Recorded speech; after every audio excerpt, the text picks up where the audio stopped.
with another episode of Lunch and Learn. I'm Brittany. I'm Alex. And today we are talking all about alcohol. Whoa, okay. Is it 5 o'clock Even, over at your time? nope, not yet. I was gonna say I don't even have a drink to cheers you. Beverage list over here. We can cheer Um, waters. Cheers. I don't even have a water sitting here with me. I was like looking around. I'm like, I don't have anything.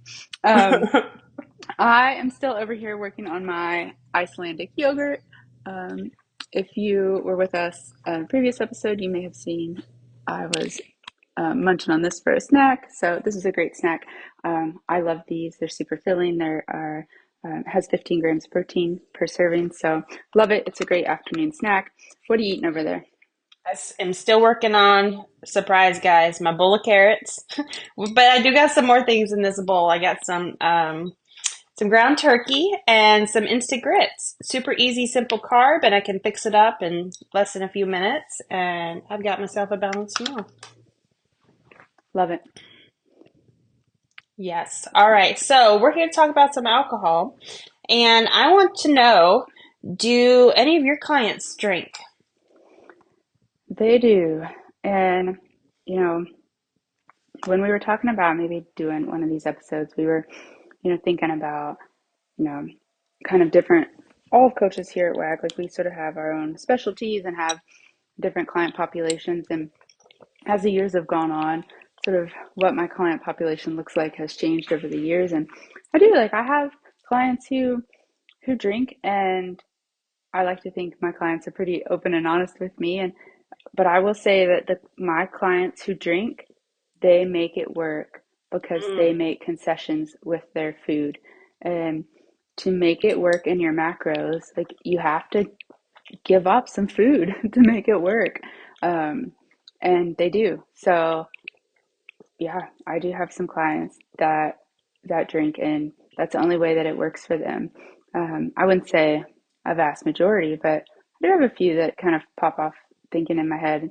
Of course, there are special occasions more around the holidays, or um, like as the summer rolls around, I'm thinking like 4th of July, Labor Day, that kind of stuff. But yeah, I do have a few that on the weekends I'll see in their logs the little alcohol symbol pops up, and it works out for them. What about you? Yeah, I actually have a lot of clients that drink alcohol, whether it's for socializing or because they enjoy it. But all throughout my years, whether I'm working with an athlete or not, I have individuals that do enjoy alcohol, and that's totally fine. And I feel like that can be part of your journey if that's what you want to do. Yeah. Then when you think about progress and Mm-hmm. those clients, do you feel like you ever have to have a conversation with them about goals, or any clients, and how Yeah. alcohol might detract from goals? Yeah, I do. I sometimes have to have those harder conversations where I'm like, hey, depending, this is your goal. And in order to reach that goal, maybe we need to consider making some changes, whether that change is changing up how many calories you're consuming, how many steps that you're making a day, or maybe even alcohol. And the reason why I bring up alcohol, not that it's a bad thing or anything like that, is that sometimes it does lead to other consequences, I can say. Maybe that's not the best term, but typically when you drink alcohol, and if you drink more than one drink in a sitting, you start to get into the place where inhibitions start lowering, and what usually happens in those cases is we tend to get a little snacky, and especially if we're around different people, they might be feeding into this snacky thing. They want to go out for a fast food meal, or they bring out the bag of chips and then they start snacking. And you're like, that sounds like a really great thing to do. And so then you start snacking. And so that's where it could get to, hey, we're just consuming more calories than we actually think that we are. And so maybe reducing the alcohol to maybe instead of 2 drinks, it's 1 drink that night. So that way you can still keep not a level head, but you can still just keep an awareness of, hey, I am good at this drink. I haven't planned for any snacks or a fast food run, and so I'm just going to stop it there. Um, so that's kind of one reason why I've brought up the consideration of not drinking alcohol for a period of time if there's a certain goal on the line. Are there any reasons why you have suggested your clients to not drink?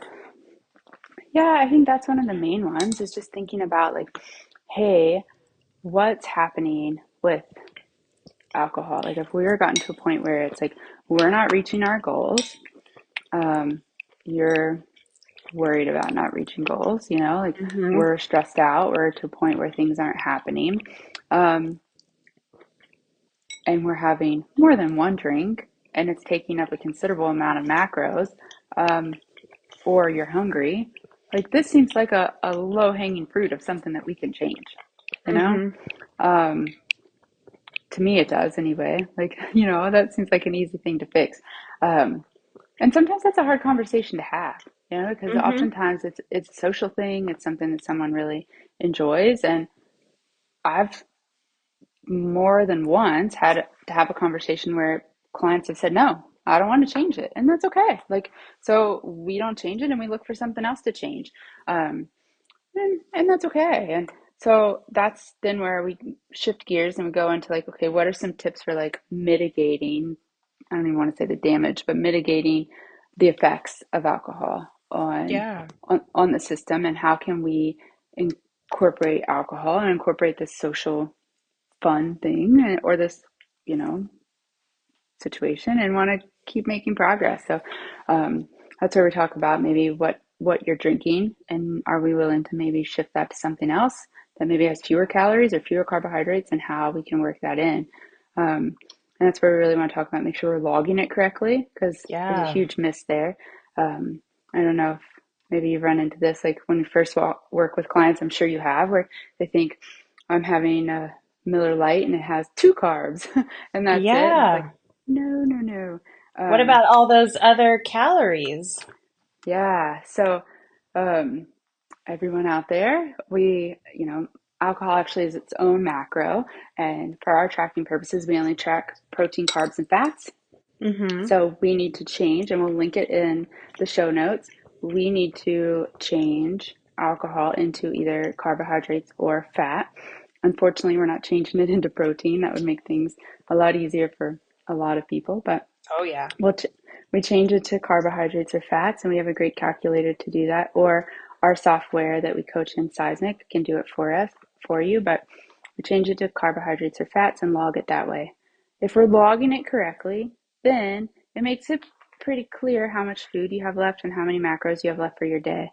A tactic I like to tell clients is, if you know every evening or every Friday or Saturday you want to have a glass of wine or scotch or whatever you like to do, log that first. Get it Yeah. out of the way. Then you know what's left for the day. Mm-hmm. Um, what are some other things you like to tell your clients? Yeah. Tips and tricks? Just I would say I definitely encourage them to count it as best as you possibly can.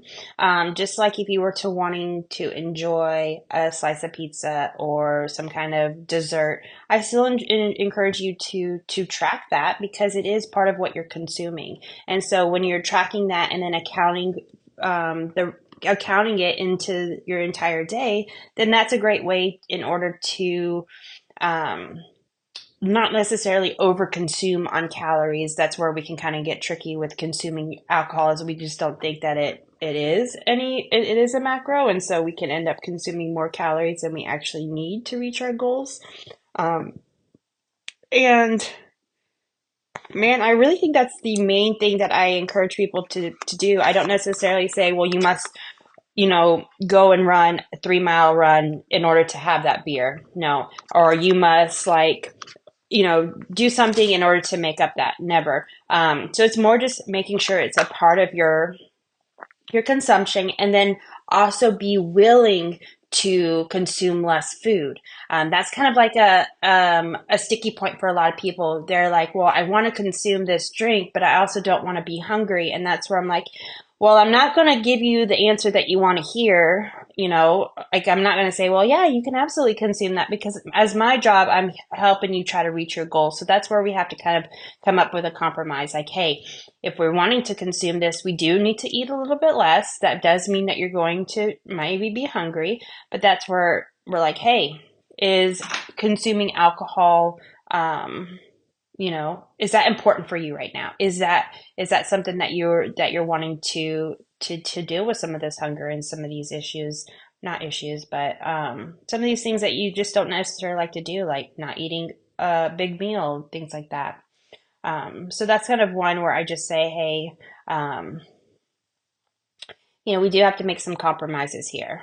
Um, but what if somebody um, does like their goals are very important to them. They want to reach their body composition goals. Do you encourage them to not like to let go of alcohol for a temporary time frame?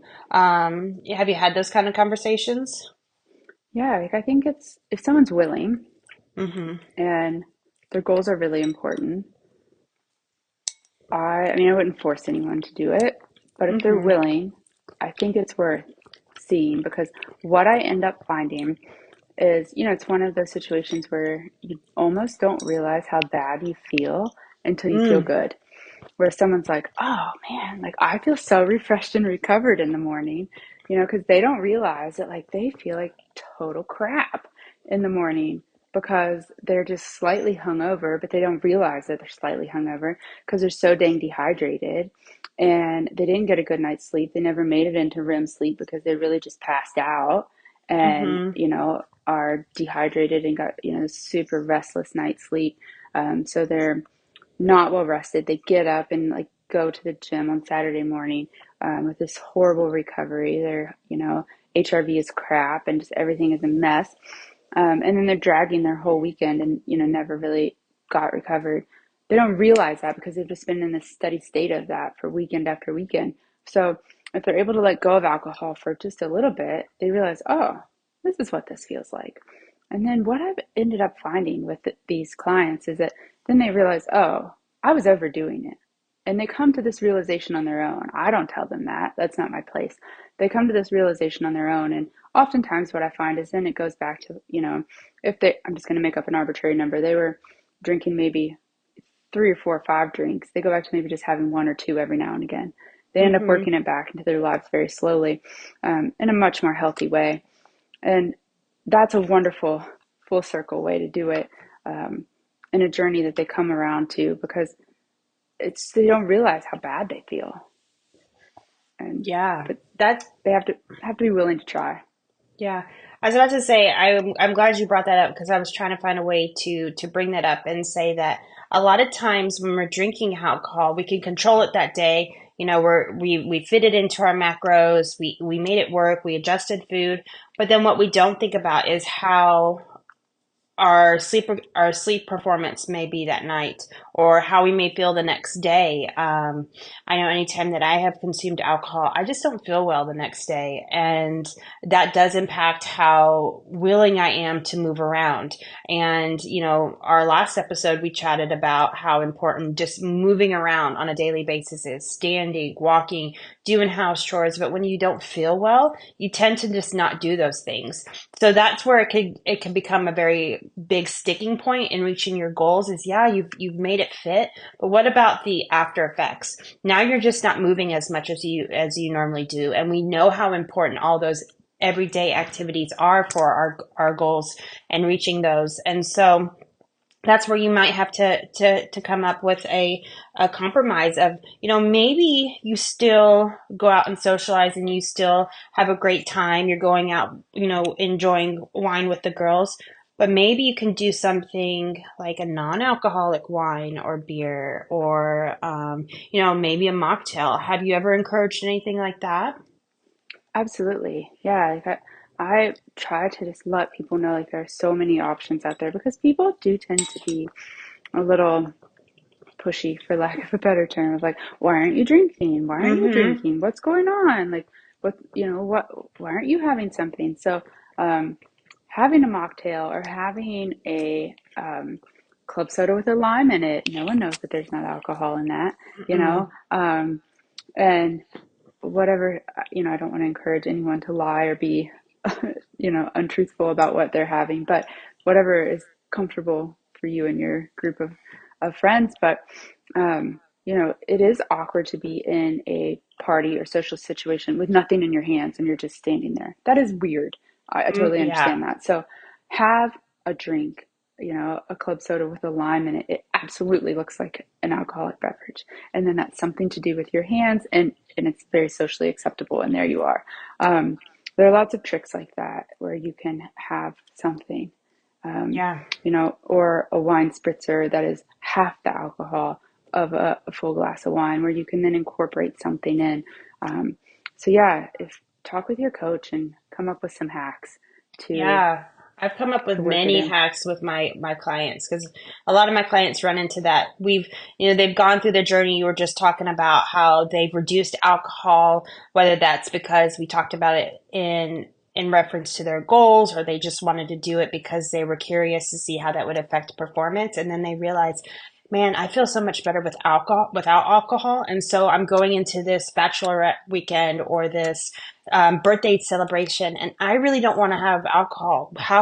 And so they come up to me and say, what can I do? And those are some things I say, like, just try to keep something in your hand, club soda and lime, maybe a sparkling water, maybe an NA beer. That is becoming so popular these days. There's so many Mhm. different options out there that you can enjoy and crack open, and it still feels like you're being part of the group. I say, well, maybe you do enjoy a drink, but then you follow it up with some water, or you kind of cycle through, some water in those cases, and that's where you just keep something in your hand. That's a really great thing. And then something I've learned, I heard it from somebody, and I continue to use it over and over again, is that um, you you what's I'm trying to think of the saying. I just lost it. Is that I don't have to, I can be fun with alcohol and I can have fun without, or I, alcohol does not make me fun or helps me have fun or something like that. I totally just butchered it. So sorry. But, all to say is that don't get into the peer pressure of you must have alcohol. If that's part of your goals, you can still have fun and be fun without it. And so that's something that I use myself, and I encourage others, and people are like, heck yeah, I can. So, um, kind of a roundabout way in saying that alcohol can be included, but if you don't want to drink it, you don't have to. Yeah, totally. I think it's as one of the coaches used to say, like, stay curious, like, see what happens without it, see how you Mm-hmm. feel, see what your body does. You might be really surprised, you know? I think it's worth adventuring into that realm and seeing what happens, you know? Yeah. Even if it means reducing it a little bit, see how that feels. You might find out that, like, hey, it's still a pretty good situation. And we talk about that with social settings and food a lot as well. Like, are you going to that event for the people, or are you going to that event for the food? Now, we could enter that situation the same with alcohol. Are you going to Mm-hmm. that event? Are you going? Can you go and have fun without the alcohol? If the answer is no, then maybe we need to reevaluate why we're going. Yeah. Yeah. Um, and maybe that's a deeper conversation than you should be having with your nutrition coach. And if that's the case, I invite you to have it with someone, because, yeah, that's something to evaluate, I think. So, yeah, 100%. And yeah, this is not us ending saying that you should give up alcohol. right. We support your goals, whatever they may be, but sometimes we do suggest making some changes to reach certain goals. But, I know this is going long, but I wanted to bring up the fact that I've also had some conversations with clients where, you know, we get to the last 5 pounds, and I'm like, hey, maybe we should consider giving up alcohol for a little bit.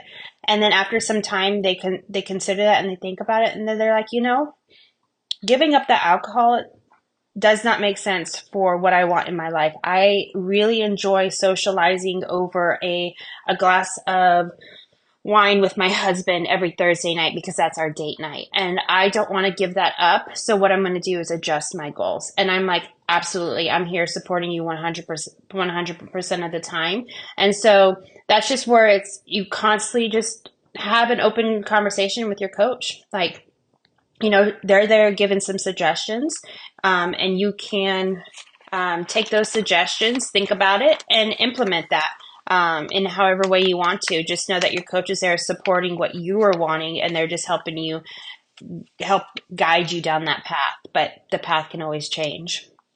Yeah, absolutely. Like that's alcohol can absolutely be subbed out for so many different things in this conversation, right? Like it could be, Mm-hmm. we need to give up whatever food or anything like we could put into this conversation. But yeah, that conversation has certainly been had for me with lots of clients of like, hey, we need to maybe think about if we want to lose this last few pounds, maybe let's think about, having these drinks. And it's like, hey, I really love this and it's not worth it. And it's like, that's an amazing statement to celebrate because that's someone who has realized, hey, this is a part of my life I really love, and this last few vanity pounds isn't worth giving it up.